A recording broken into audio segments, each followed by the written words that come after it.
Hello friends, ધોરણ 7 સામાજિક વિજ્ઞાન પાઠ 10 પર્યાવરણના ઘટકો અને આંતર સંબંધો. પર્યાવરણના ઘટકોની સાથે આપણે દરેક લોકો છે તે આંતર સંબંધોથી જોડાયેલા છીએ. પર્યાવરણના જુદા જુદા ઘટકોની માહિતી છે તે આપણે મેળવી, જેમાં આપણે મૃદાવરણ, જલાવરણ, વાતાવરણ અને જીવાવરણ. મૃદાવરણ એટલે માટીનું આવરણ, પૃથ્વી સપાટી પર 29% ભાગમાં મૃદાવરણ છે અને માટીનું જે આવરણ છે, જમીનનો જે ભાગ છે તેને મૃદાવરણ કહેવામાં આવે છે. ત્યાર પછી જલાવરણ એટલે કે પાણીનું આવરણ, વાતાવરણ એટલે આપણી આસપાસ જુદા જુદા વાયુઓનું જે આવરણ છે તે, અને જીવાવરણ એટલે સમગ્ર જીવસૃષ્ટિનું આવરણ, જેમાં વનસ્પતિ, પ્રાણીઓ અને સજીવ સૃષ્ટિનો સમાવેશ થાય છે. ત્યાર પછી આપણે માનવ નિર્મિત પર્યાવરણ કે જે પર્યાવરણનું નિર્માણ માણસે કરેલું છે, જેમાં આપણે રસ્તાઓ બનાવ્યા છે, મકાનો બાંધેલા છે, ઉદ્યોગોની સ્થાપના કરી છે, કૃષિની પ્રવૃત્તિ કરી છે, આ બધું જ માનવ નિર્મિત પર્યાવરણમાં સમાવિષ્ટ થાય છે.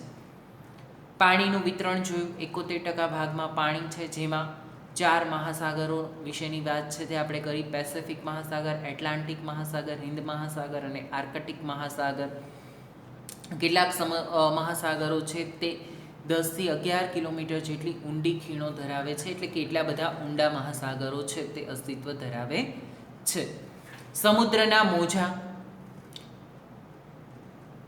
વાવાઝોડું અને વંટોળ દ્વારા છે તે પવનોથી વાતાવરણના દબાણના કારણે સમુદ્રની અંદર મોજા છે તે ઉદ્ભવતા હોય છે, અને તેના વેગ પ્રમાણે તે મોજા છે તે ધીમા અને ફાસ્ટ છે તે જોવા મળતા હોય છે. ત્યારબાદ ભરતી અને ઓટની ક્રિયા છે તે જોઈ, પૂનમ અને અમાસની સાથે જોડાયેલી છે. 12.25 કલાકની વચ્ચે 2 ભરતી અને ઓટની ક્રિયા છે તે થતી હોય છે. ત્યાર પછી આપણે જોયું મહાસાગરીય પ્રવાહો, એટલે કે મહાસાગરના જે પ્રવાહો છે તેના વિશેની ચર્ચા છે તે આપણે કરી. પર્યાવરણના ઘટકો વચ્ચેના આંતર સંબંધો, કે પર્યાવરણના ઘટકો છે તે એકબીજાની સાથે જોડાયેલા છે અને તેની વચ્ચે કેવા પ્રકારના આંતર સંબંધો છે તેના વિશેની ચર્ચા આપણે કરી. આજે આપણે જોવું છે પ્રદૂષણ.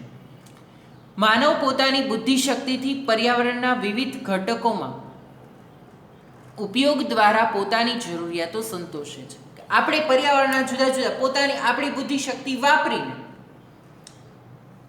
આપણે મનુષ્ય છીએ એટલે આપણી સાથે જ આ વાત સંકળાયેલી છે કે આપણી બુદ્ધિશક્તિથી આપણે જુદા જુદા પર્યાવરણના ઘટકો છે તેની જરૂરિયાત પ્રમાણે આપણે તેનો ઉપયોગ કરીએ છીએ.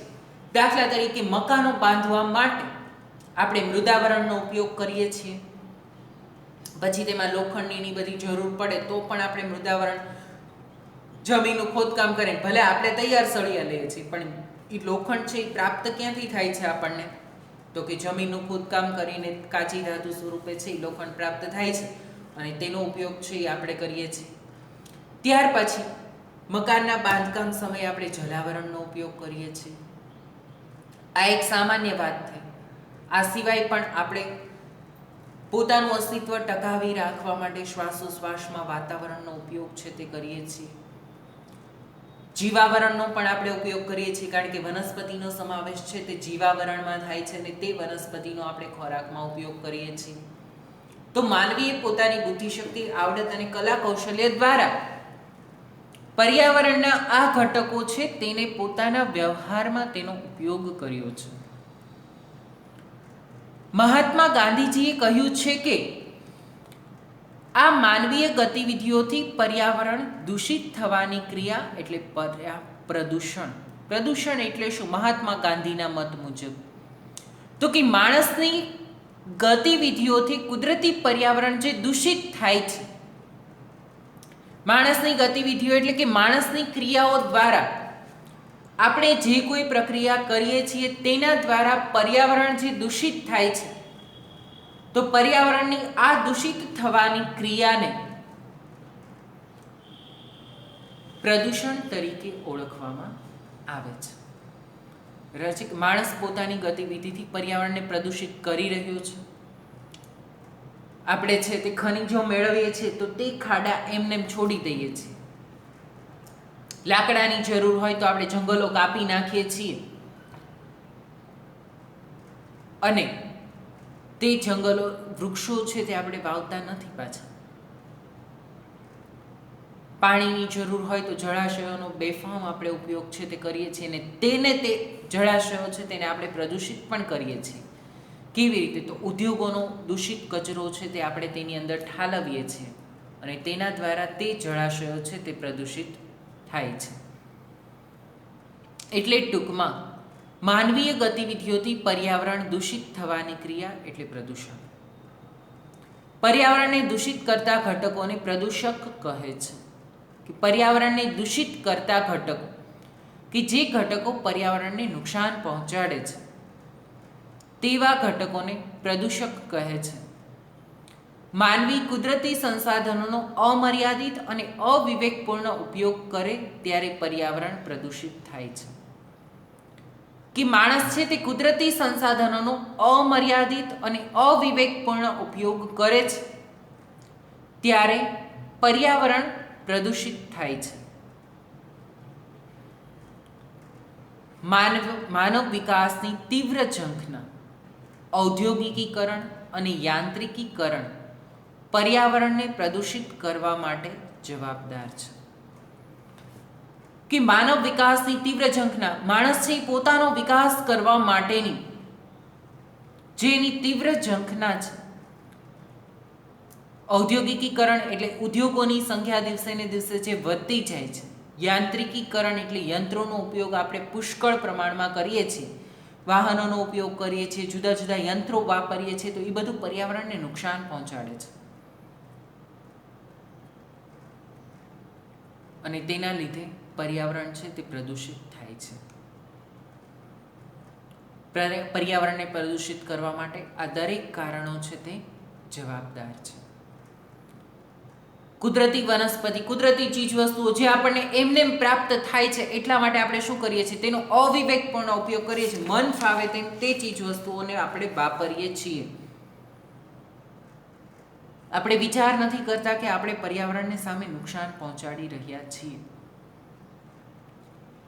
વર્તમાન સમયમાં ભૂમિ પ્રદૂષણ એટલે કે જમીનને જે આપણે પ્રદૂષિત કરીએ છીએ તે, જળ પ્રદૂષણ, હવા પ્રદૂષણ એટલે કે હવાને જળ પ્રદૂષણ એટલે પાણીને પ્રદૂષિત કરવું, હવા પ્રદૂષણ એટલે હવાને પ્રદૂષિત કરવી, ધ્વનિ પ્રદૂષણ એટલે અવાજનું પ્રદૂષણ, યંત્રોનો, વાહનોનો, આ બધાનો જે અવાજ છે, જે અવાજ કાનને સાંભળવો ગમતો નથી, કે જે અવાજ લાઉડ સ્પીકર છે ત્યારે આપણે કાનની આડા હાથ રાખવા પડે છે, તે બધો જ અવાજ ધ્વનિ પ્રદૂષણ ગણી શકાય.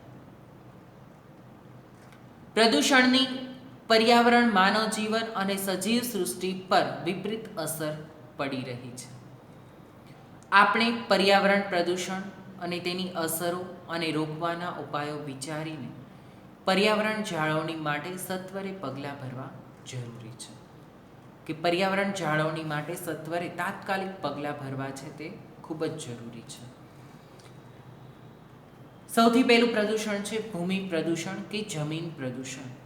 ભૂમિને કે જમીનને આપણે જે પ્રદૂષિત કરી રહ્યા છીએ તે પ્રદૂષણ છે, તેના વિશે ચર્ચા કરીએ આપણે. તો જમીનની ગુણવત્તા કે તેના પોષક ઘટકોમાં થતા ફેરફારને ભૂમિ પ્રદૂષણ કહે છે. જમીન પ્રદૂષણ સહેલાઈથી અનુભવાતું નથી. કે જમીન પ્રદૂષણ છે તે સહેલાઈથી આપણે અનુભવી શકતા નથી, કારણ કે જમીન પ્રદૂષિત થઈ જાય તો આપણને એમ થાય કે આપણને એમાં શું ફેર પડે, આપણે એ સ્થળેથી બીજા સ્થળે જતા રહીએ. પરંતુ વિશ્વભરમાં ભૂમિ પ્રદૂષણ સતત વધી રહ્યું છે. ભારતમાં જ નહીં, આ સમસ્યા છે તે સમગ્ર વિશ્વમાં દિવસે ને દિવસે વધતી જાય છે. ઘર વપરાશનો ઘન કચરો કે પાણીનો નિકાલ, ફળદ્રુપ કે ખેતીલાયક જમીન પર ઉદ્યોગો સ્થાપવા. કયા કયા કારણોસર જમીન પ્રદૂષણ થાય છે? તો સૌથી પહેલું કારણ છે ઘર વપરાશનો ઘન કચરો કે પાણીનો નિકાલ, એટલે કે ગંદુ પાણી છે તે બધું જ આપણે ક્યાં ઠાલવીએ છીએ? બહાર જમીન પર ઠાલવીએ છીએ, તો તેના દ્વારા જમીન પ્રદૂષણ થાય છે. ખેતીલાયક જે ફળદ્રુપ જમીન છે તેની ઉપર આપણે ઉદ્યોગ સ્થાપી દઈએ છીએ, એટલે તે જમીન ઉપર ખેતીની પ્રવૃત્તિ થઈ શકતી નથી અને તે ફળદ્રુપ જમીનનો આપણે ઉપયોગ કરી શકતા નથી અને તેના લીધે પણ જમીન પ્રદૂષણ થાય છે. ઘન કચરો છે તે આપણે ખેતીલાયક ફળદ્રુપ જમીન છે તેને આપણે પ્રદૂષિત કરી રહ્યા છીએ. આ ઉપરાંત ઉદ્યોગોમાં વપરાયેલા દૂષિત પાણી ખુલ્લી જમીન પર છોડવું. કેમિકલયુક્ત દૂષિત પાણી છે તે ખુલ્લી જમીન ઉપર સીધે સીધું આપણે છોડી દઈએ છીએ. તેના લીધે પણ જમીનને નુકસાન થાય છે. જમીનની અંદર રહેલા જૈવિક તત્વો છે એ તેના લીધે નાશ પામે છે અને ભૂમિ પ્રદૂષણ વધે છે. ઉદ્યોગોનો ઘન કચરો જમીન પર ફેંકવો, ઉત્ખનનની પ્રવૃત્તિઓ, બાંધકામની પ્રવૃત્તિઓ, ખેતી માટે રાસાયણિક ખાતર, ઉત્ખનન એટલે કે ખોદકામની પ્રવૃત્તિ જે થાય છે તે, બાંધકામની પ્રવૃત્તિઓ, મકાન બાંધકામની બધી પ્રવૃત્તિઓ થાય છે તે, ખેતી માટે રાસાયણિક ખાતર જો વધારે પ્રમાણમાં વાપરવામાં આવે તો વધારે પડતું રાસાયણિક ખાતર વાપરવાથી પણ જમીનની અંદર જૈવિક દ્રવ્યો નાશ પામે છે અને તેના લીધે જમીનની ફળદ્રુપતા ઘટી જાય છે. અને જમીનની ફળદ્રુપતા ઘટે એટલે ઉત્પાદન પણ ઓછું થઈ જાય છે. અતિ સિંચાઈ અને જંતુનાશક દવાઓનો વધારે પડતો ઉપયોગ તેમજ પ્લાસ્ટિકના ઉપયોગથી જમીન પ્રદૂષિત થાય છે. અતિ સિંચાઈ, વધારે પડતું જમીનની અંદરથી સિંચાઈ દ્વારા આપણે પાણી કાઢી લઈએ તો પણ જમીનની ફળદ્રુપતા ઘટે છે, કારણ કે તેમાંથી ભેજનું પ્રમાણ ઘટી જાય છે. એટલે અતિ વધારે પડતી સિંચાઈ. જંતુનાશક દવાઓનો વધારે પડતો, જંતુનાશક દવાઓ છે તે જંતુઓનો નાશ કરે છે, તેની સાથે સાથે જમીનની અંદર રહેલા જૈવિક દ્રવ્યોનો પણ નાશ કરે છે અને તેના લીધે જમીનની ફળદ્રુપતા ઓછી થાય છે. પ્લાસ્ટિકના ઉપયોગને કારણે પણ જમીન પ્રદૂષિત થઈ રહી છે. આપણે દરેક જગ્યાએ જોતા હોઈએ છીએ તો પ્લાસ્ટિકનો બેફામ ઉપયોગ છે એ અત્યારે થઈ રહ્યો છે અને તેના લીધે પણ જમીન છે તે પ્રદૂષિત થાય છે. તમને એ જાણવું ગમશે કે પંજાબમાં નાઇટ્રોજનયુક્ત રાસાયણિક ખાતરના વધારે પડતા ઉપયોગને વપરાશના કારણે જમીન પ્રદૂષણ થયું છે અને પંજાબના હોશિયારપુર, ભટિંડા અને રોહતક જિલ્લામાં ગામડાઓમાં રાસાયણિક ખાતરના અતિશય વપરાશથી કૂવાઓના પાણી ભયજનક સપાટીએ દૂષિત થયું છે. તેના પરિણામે ત્યાં વસતા લોકોમાં વિવિધ રોગોનો ભોગ બન્યા છે. કેન્સર અને આંતરડા અને પેશાબના રોગોમાં ફેલાવો થયો છે. કે જમીન પ્રદૂષણ થાય તો આપણે જે પીવા માટેનું પાણી છે જમીનમાંથી મેળવીએ છીએ તે પાણી પણ દૂષિત થાય છે અને તેના કારણે પંજાબમાં આટલા બધા લોકો છે, બધા ગામના લોકો, હોશિયારપુર, ભટિંડા, રોહતક, આ બધા ગામના લોકો છે તે, કારણ કે કૂવામાંથી પાણી કાઢે એ પાણી પણ શુદ્ધ છે તે લોકોને પ્રાપ્ત થતું નથી, કારણ કે નાઇટ્રોજનયુક્ત ખાતર વાપરવામાં આવી, ખાતર જમીનમાં ભળે, જમીનમાં ભળે એટલે જમીનમાંથી જે પાણી પ્રાપ્ત થાય છે તે પાણી પણ કેવું મળે છે? દૂષિત. અને એ દૂષિત પાણીનો ઉપયોગ કરવાને લીધે કેન્સર, આંતરડાના અને પેશાબના રોગો છે તેમાં વધારો થયો છે અને લોકો છે તે રોગોનો ભોગ બની રહ્યા છે. તો આવી રીતે જમીન પ્રદૂષણ ફેલાય છે, તેના લીધે તેની અસર છે તે સીધી આપણા પર થાય છે. પહેલી ખેતીની પ્રવૃત્તિઓ પર થાય છે અને બીજું આપણા સ્વાસ્થ્ય પર પણ થાય છે, કારણ કે જમીનમાંથી આપણે ભૂમિગત જળ મેળવીએ છીએ. તો જમીન પ્રદૂષણ છે તેને અટકાવવું ખૂબ જ જરૂરી છે. તો તેના માટે કયા કયા ઉપાયો હાથ ધરી શકાય? તો જંતુનાશક દવાઓ અને રાસાયણિક ખાતરના બદલે જૈવિક અને દેશી ખાતર, લીલો પડવાશનો ઉપયોગ કરવો જોઈએ. કે જંતુનાશક દવાઓ અને રાસાયણિક ખાતરની જગ્યાએ જૈવિક અને દેશી ખાતર છે તે વાપરીએ. લીલો પડવાશ છે એટલે કે લીલો પડવાશ એટલે કે વનસ્પતિ છે તે સુકાઈ જાય અને તેમાંથી તેને સેડવીને પછી તેનો ઉપયોગ છે તે જમીનના ખાતરમાં છે તે કરવો જોઈએ, કે જેથી કરીને જમીન છે તેની અંદર જૈવિક દ્રવ્યોનું પ્રમાણ જળવાઈ રહે અને પ્રદૂષણ ન ફેલાય. જંતુનાશક દવાઓનો મર્યાદિત ઉપયોગ કરવો જોઈએ. હા, પાકને તે નુકસાન પહોંચાડતું હોય ત્યારે જંતુનાશક દવાઓનો ઉપયોગ કરવો જરૂરી છે, પરંતુ જરૂર કરતાં વધારે ઉપયોગ, અમર્યાદિત ઉપયોગ તેનો ન કરવો જોઈએ. કે જંતુનાશક દવાઓની જગ્યાએ જૈવિક ખાતરોનો બધાનો ઉપયોગ છે એ કરીને પાકને આપણે બચાવી શકતા હોઈએ. દાખલા તરીકે લીમડાનો ગર છે બરાબર છે. તો તેનો ઉપયોગ કરીને આપણે પાકને બચાવી શકતા હોય તો ત્યાં સુધી તેનો જ ઉપયોગ કરવો જોઈએ, જેથી કરીને જંતુનાશક દવાનો ઉપયોગ ઓછો થાય. ઘન કચરાનું વર્ગીકરણ કરી તેને પુનઃ ઉપયોગમાં લાવવો જોઈએ. કે ઘન કચરાનું વર્ગીકરણ કરવું છે એટલે કે વર્ગીકરણ કરવું એટલે જુદા જુદા ભાગમાં તેને વિભાજિત કરી નાખવો જોઈએ. ઘન કચરો છે તો તેમાંથી પ્લાસ્ટિક અલગ કરવું જોઈએ, ધાતુઓ છે તે અલગ કરી નાખવી જોઈએ. તો તે રીતે તેનું વર્ગીકરણ કરીને પછી તેનો પુનઃ ઉપયોગ છે તે કરવો જોઈએ, ફરીવાર ઉપયોગમાં આવી શકે તેવા પ્રયાસ કરવા જોઈએ. આ વર્ગીકરણ કરીને તેનો છે તે પુનઃ ઉપયોગ છે તે કરવો જોઈએ. પ્લાસ્ટિક છે તો તેને ઓગાળીને ફરી પાછો તેનો આપણે ઉપયોગ કરી શકીએ છીએ, જેથી કરીને બે ફાયદા થશે. એક તો એકને એક વસ્તુનો પુનઃ ઉપયોગ થઈ શકશે, બીજું જમીન પ્રદૂષણ ઘટશે. જુદી જુદી ધાતુઓ છે તેને પણ ઓગાળીને આપણે કેમ ભંગારમાં આપીએ છીએ, તો તેવી રીતે તે જ ધાતુઓને ઓગાળીને તેનો ફરીવાર ઉપયોગ છે તે થઈ શકે છે. તો આ રીતે આપણે જમીન પ્રદૂષણને ફેલાતું છે તે અટકાવી શકીએ છીએ. હવે પછીના લેક્ચરની અંદર આપણે ત્યાર પછી છે પ્લાસ્ટિક ઘન કચરાનું રિસાયકલિંગ કરીને પુનઃ ઉપયોગ કરવો જોઈએ અને ખેતીમાં ટપક અને ફુવારા સિંચાઈ પદ્ધતિનો ઉપયોગ કરવો જોઈએ, જેથી કરીને પાણીનો વ્યય ન થાય અને જમીનમાં ભેજનું પ્રમાણ છે તે લાંબા સમય સુધી જળવાઈ રહે. ટપક અને ફુવારા સિંચાઈ પદ્ધતિ છે તેના દ્વારા છે તે પાકને પણ ઓછું નુકસાન થાય છે, વધારે ઉત્પાદન છે તે પ્રાપ્ત થાય છે અને પાણીનો મર્યાદિત પ્રમાણમાં ઉપયોગ છે તે થઈ શકતો હોય છે. પુનઃ ઉપયોગ એટલે એકને એક વસ્તુનો ફરીવાર ઉપયોગ થઈ શકતો હોય તે. ત્યાં સુધી રાખીએ છીએ આજનો લેક્ચર. હવે પછીના લેક્ચરની અંદર આપણે જળ પ્રદૂષણ અને હવા પ્રદૂષણ વિશેની ચર્ચા છે તે કરીશું. આજના લેક્ચરનું તમારું હોમવર્ક છે તેમાં તમારે લખવાનું છે પ્રદૂષણ એટલે શું.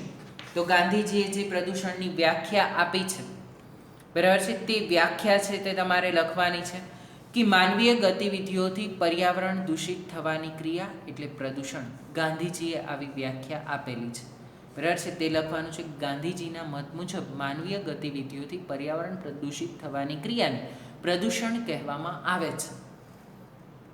અને જળ પ્રદૂષણ ભૂમિ પ્રદૂષણ આપણે આજે જે ભણ્યા છીએ, તો ભૂમિ પ્રદૂષણ એટલે શું અને તેને રોકવાના ઉપાયો જણાવો.